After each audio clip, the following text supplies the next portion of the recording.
Overnight, Ukraine conducted a devastating drone attack that left one of Russia's most valuable assets in flames, a steel mill that's reportedly responsible for up to 20% of Russia's steel production. This is a major blow to Vladimir Putin's war machine. So how did Ukraine pull this off? Why is this strike such a game changer? And what comes next for Ukraine as it whittles away at Russia's ability to wage war? It all started with the regional governor of Russia's Lipetsk Oblast, telling reporters that the region was the victim of a massive raid conducted by drones on the night of February 13th. Igor Artemonov confirmed the drone attack, claiming that debris from the unmanned aerial vehicle that Russia supposedly shot down fell onto private homes and local aeration plant. But Artemonov is hiding something. Ukraine was far more successful than he claims with this drone strike. Residents from Lipetsk report seeing drone activity and hearing Russia's air defense systems at work to try and take down the drones. But what nobody from Russia wants to admit is that the attack just devastated a key asset in Putin's war effort, the Novolipetsk metallurgical plant. They also don't want to admit that Ukraine's drones have managed to travel almost 250 miles into Russia to conduct the attack. Ukraine's strike caused mass power outages in the Lipetsk region, in addition to taking out its steel plant, with Artemonov writing on Telegram that, at the moment, power engineers are reconnecting consumers. Debris from one of the drones that Russia supposedly shot down has also hospitalized an employee of the aeration plant we mentioned previously. How did Ukraine manage all of this? To answer that question, we need to explore some of the drones that the country may have used in the strike on Lipetsk. Right now, there's no confirmation. The Lipetsk strike just happened, and Ukraine's defense ministry hasn't even commented on the attack. But we can speculate. Ukraine has several types of drones it could have used to conduct this long-range attack deep in the heart of Russia. These include the UJ-2022 Airborne, which is a single-engine drone that resembles a prop plane. It's capable of carrying a 44-pound payload, which can either be several bombs that the drone airdrops or an internal warhead that detonates when the drone conducts a kamikaze attack on its target. The UJ-22 has a 500-mile range, meaning it could easily have reached Lipetsk, but it's also one of the larger drones in Ukraine's arsenal. A large drone is an easier target for Russia's aerial defenses, so perhaps Ukraine went with something a little smaller. Maybe the UJ-26 Beaver. Another drone of Ukrainian design, the UJ-26 more closely resembles a fighter jet than it does a prop plane. It has a sleek fuselage and inverted tail, both of which contribute to its impressive range of 620 miles. This is the drone Ukraine has used to attack Moscow, along with several other key targets inside Russia, and it's also capable of carrying a 44-pound explosive payload. Thanks to its streamlined design, the UJ-26 is faster and more difficult for Russian air defenses to hit than the UJ-22. But there are other possibilities. Ukraine used the A22 Foxbat to carry out attacks against a Russian drone manufacturing plant in Tatarstan back in April 2024.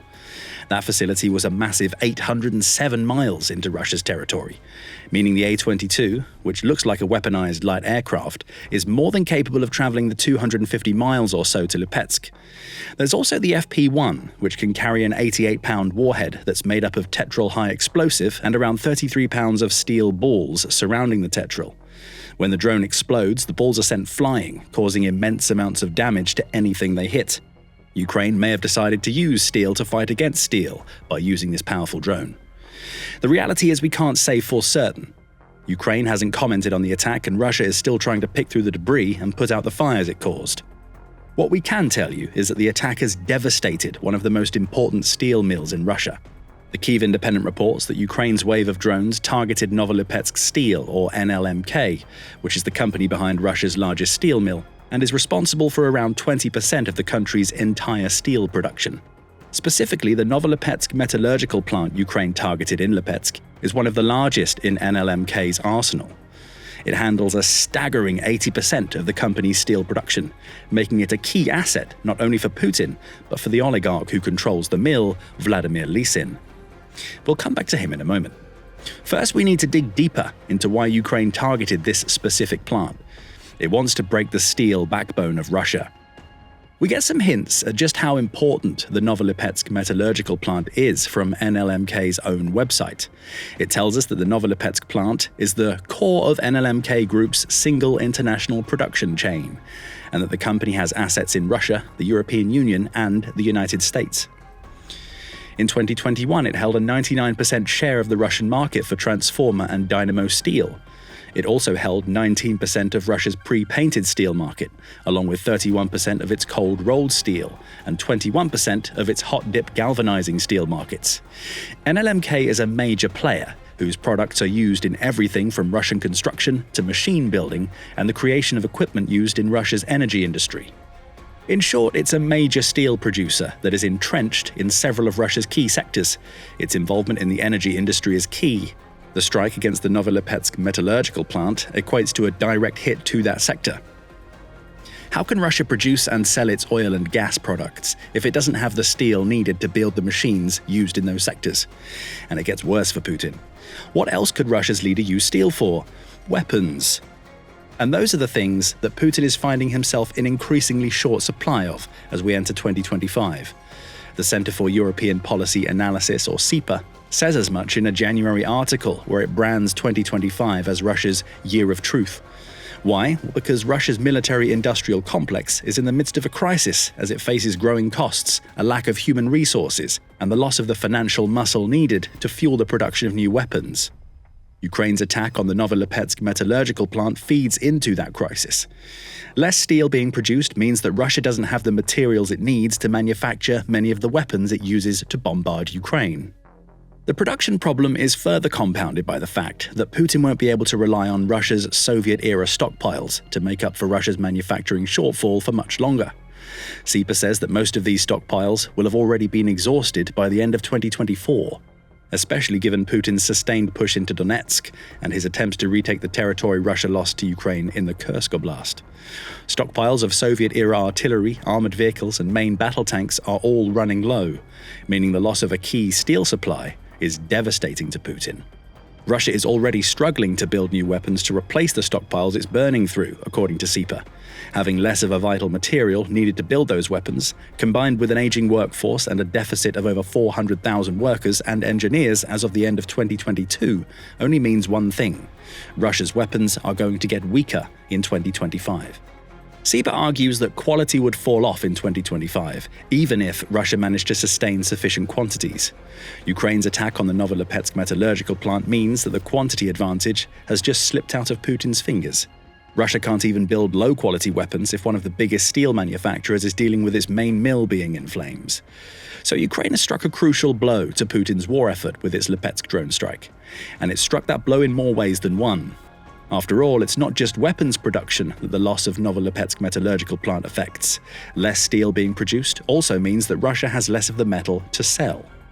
Despite regional Governor Artemonov's claims that Russia's aerial defenses shot down the drones that targeted the plant, video footage shared to X suggests otherwise. A 29-second clip shows the plant in flames, with smoke billowing into the skies.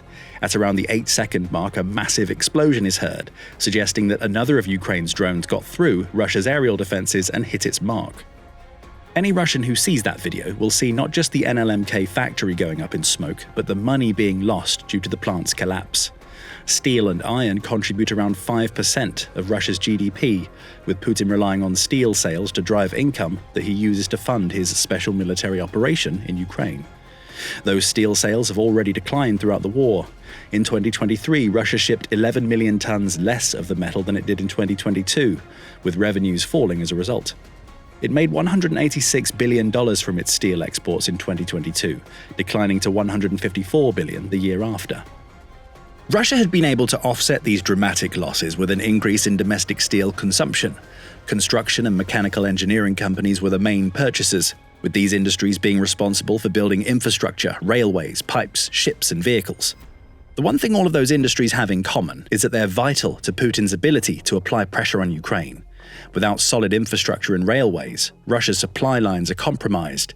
And while ships have lost any real importance to Russia's war effort, given how effectively Ukraine has devastated the Black Sea Fleet, we can't say the same for Russia's vehicles. The country has already lost over 10,000 tanks and nearly 21,000 armored vehicles during Putin's special military operation. Losing a major steel mill now compounds the equipment shortages we mentioned earlier. Perhaps the clearest picture of the impact of Ukraine's attack comes from trading economics. In January 2024, Russia produced 6.2 million tons of steel.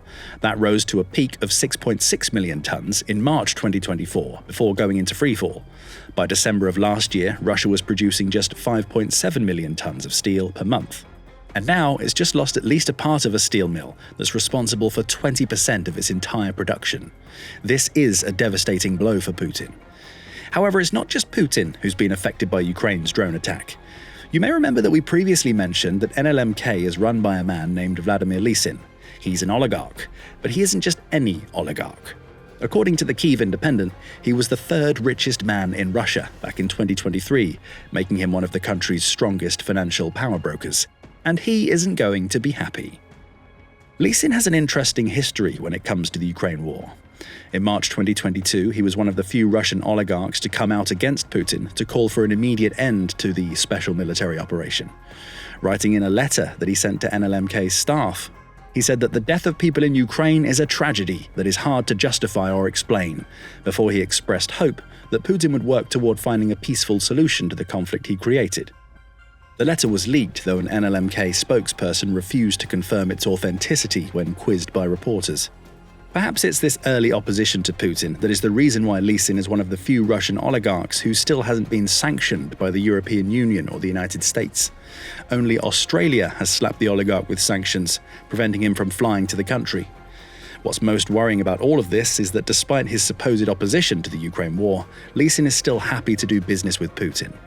His steel group has dealings with Russian businesses that manufacture drones and nuclear weapons, with a December 2022 investigation into NLMK revealing that it had 18 contracts with 8 of Russia's key defense companies at the time. Not a lot has changed since, with Lisin still not being subjected to sanctions as of June 2024.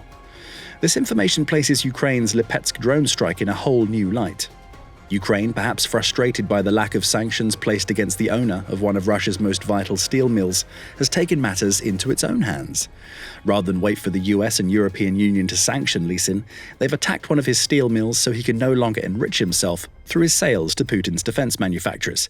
Again, that cuts down on the amount of weaponry Putin can produce. But think about what this might mean for his relationship with Lisin. The oligarch has just been hit where it hurts the most, his pocketbook. He had already expressed concerns about Putin's special military operation, and the fact that he hasn't experienced a mysterious accident, like so many oligarchs before him, suggests that Putin sees his company as a vital cog in his war machine. Beyond directly limiting the flow of steel within Russia, Ukraine's goal with the Lipetsk strike may have been to anger Lisin, to make the oligarch see that Putin's war against Ukraine can affect his business, even when sanctions aren't placed against him. Maybe Ukraine hopes that more strikes like these will push Lisin into opposing Putin more directly. That's speculation, but it does add an interesting element to the Lipetsk drone attack. Ukraine may have just struck a 1-2 blow, limit Russian steel production while turning a key oligarch against Putin. All in all, that alone would make the February 13th attack a success. But there's more. The drones that hit the Novolipetsk metallurgical plant weren't the only drones that Ukraine launched against Russia last night. According to Russia's defense ministry, it destroyed 83 drones in total on the night of February 13th, with only 12 of those drones being supposedly shot down over Lipetsk. The other 71 were shot down over 8 other Russian oblasts. These include Bryansk, which has been a constant target for Ukraine, and was attacked with 37 drones. The contested Kursk region also saw a drone strike, this time including 12 drones. The Tver Oblast reported 9 drones, with 3 each in Kaluga, Voronezh, Belgorod, and Smolensk. Finally, Russia claims it managed to shoot down 1 drone over Rostov, which is another key border region that's an important part of Russia's military supply chain into the front lines. It wasn't just Lipetsk that Ukraine attacked, it was several of the most important Russian regions. And of course, we have to take Russia's reports of shooting down all of these drones with a pinch of salt. Putin's propaganda machine always says the same thing about Ukraine's drone strikes, with the most it ever admits to being that debris from destroyed drones causes fires or casualties. Video evidence, such as that filmed of the Novolipetsk metallurgical plant, almost always suggests otherwise. The headline here is that Ukraine has just struck a powerful blow to the heart of Russia's military-industrial complex, and it's far from the first. Ukraine has spent most of 2025 hitting key facilities in Russia. Just 10 days before the Lipetsk attack, it sent another drone swarm Russia's way. This attack focused on an oil refinery in Volgograd and a gas processing plant in Astrakhan. The refinery attack was particularly notable, with Ukraine's special forces claiming that they targeted a flare farm, a pair of technological units, and 2 of the refinery's primary processing units.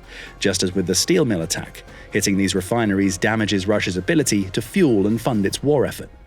Refined oil products include petroleum, diesel, and aviation fuel, all used by Russia's military to sustain its assaults on the front lines of the war. In the case of the Volgograd facility, a source told the Kyiv Independent that the refinery processes almost 6% of all oil in Russia. That tells us one thing: Ukraine's Lipetsk attack is far from a one-off.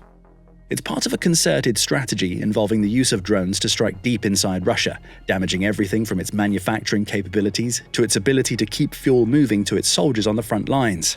And if there's still any doubt that Ukraine knows exactly what it's doing, consider that Lipetsk represents at least the 6th such attack on key Russian facilities since the beginning of 2025. The Volgograd attack was the 5th, and it was preceded by strikes against the Ryazan oil refinery, which was forced to suspend operations because of the damage caused. A January strike against the Volgograd refinery, an attack on a chemical plant in Bryansk, and a strike against a distillery in the Tambov Oblast. Ukraine knows exactly what it's doing. With Russia having such a manpower advantage, which it uses to sustain constant pressure on the front lines, Ukraine utilizes these attacks against industrial and manufacturing facilities to weaken those soldiers. Destroying refined oil means those troops can't fuel the vehicles they need to launch their attacks, forcing them to move against Ukraine in vulnerable human waves. Decimating chemical plants means Russia can't use the products those plants produce to build weapons, and the same goes for destroying steel mills. And in the case of the Novolipetsk metallurgical plant, Ukraine has hit one of Russia's most vital steel manufacturers. The question now is simple: what comes next? The easy answer is that Ukraine is going to continue targeting more of these industrial facilities in the coming months. Each successful attack means Putin has fewer resources, both financial and production-related, to maintain his war effort. Eventually, Russia will come to a stop, relieving pressure on Ukraine and allowing it to enjoy even more success against Putin's battered forces. And don't believe for a second that Novolipetsk steel won't be targeted again. The February 13th drone strike wasn't even the first time that Ukraine attacked the steel mill. It also targeted the very same mill back in June 2024, with that strike using 7 drones and successfully damaging both an oxygen station and an oxygen separation unit. Even before that, February 2024 saw Ukraine strike the mill, with an attack causing a fire outbreak in one of the mill's shops, according to Regional Governor Artemonov. That tells us one thing: Novolipetsk steel is a clear target. Perhaps Ukraine is going to make attacking the mill an annual tradition, given that it's hit it 2 Februaries in a row. Either way, Ukraine has just broken the backbone of Russia's steel industry with its drone attack. The question now is, will Putin find a way to recover from the loss of one of his most important mills? Let us know what you think in the comments below and stay tuned to the channel. We'll be covering developments at the Novolipetsk metallurgical plant, along with the rest of the Ukraine war as they happen. Subscribe for the most up-to-date information about Ukraine's defense and Putin's special military operation.